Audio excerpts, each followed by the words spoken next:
अनरिअलाइज loss, म्हणजे हा loss आत्ता दिसतोय, तो रिअलाइज झालेला नाहीये. मात्र हा दिलासा किती काळ असणार आहे, काय वाढून ठेवले? आणि जसं आपण आज एबीपी माझाच्या या चर्चेचं मेन हेडिंग ठेवलेलं आहे, ही मंदीची नांदी आहे का? तर याबद्दल आपण काय सांगाल सुरुवातीला?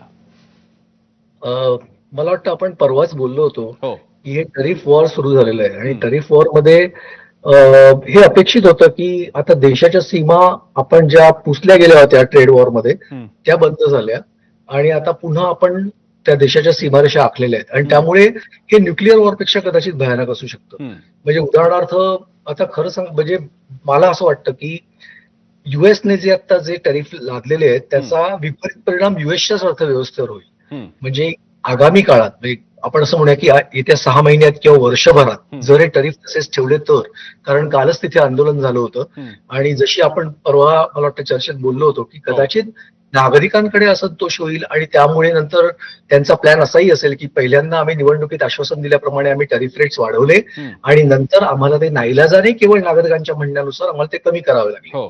तसं जर झालं तर कदाचित प्रश्न सुटू शकेल, परंतु तसं झालं नाही आणि ट्रम्पची लहर तशीच चालू राहिली म्हणजे तर अमेरिकेत एक मंदी येण्याची नक्की शक्यता आहे. आणि त्याचं महत्वाचं कारण असं की अमेरिका हे मोठं कन्झ्युमर म्हणजे मोठा कस्टमर कन्झम्पशन मधला सर्वात मोठा देश आहे आणि जर का तिकडे कन्झम्पशनचा डिमांड कमी झाला का कारण टॅरिफ वाढेल, त्यामुळे कदाचित काही देशांचं तिकडचा एक्सपोर्ट कमी होऊ शकतो किंवा तिकडे त्यांना महागाईमुळे कमी घ्यावे लागतील.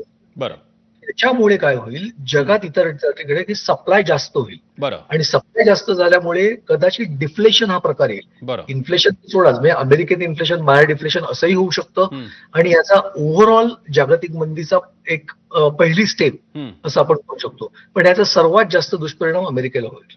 बरं, अजयजी तुम्ही आपल्यासोबत राहाच. आपल्यासोबत आहेत गुंतवणूक तज्ज्ञ आणि ज्यांचे गुंतवणूक क्लासेस अतिशय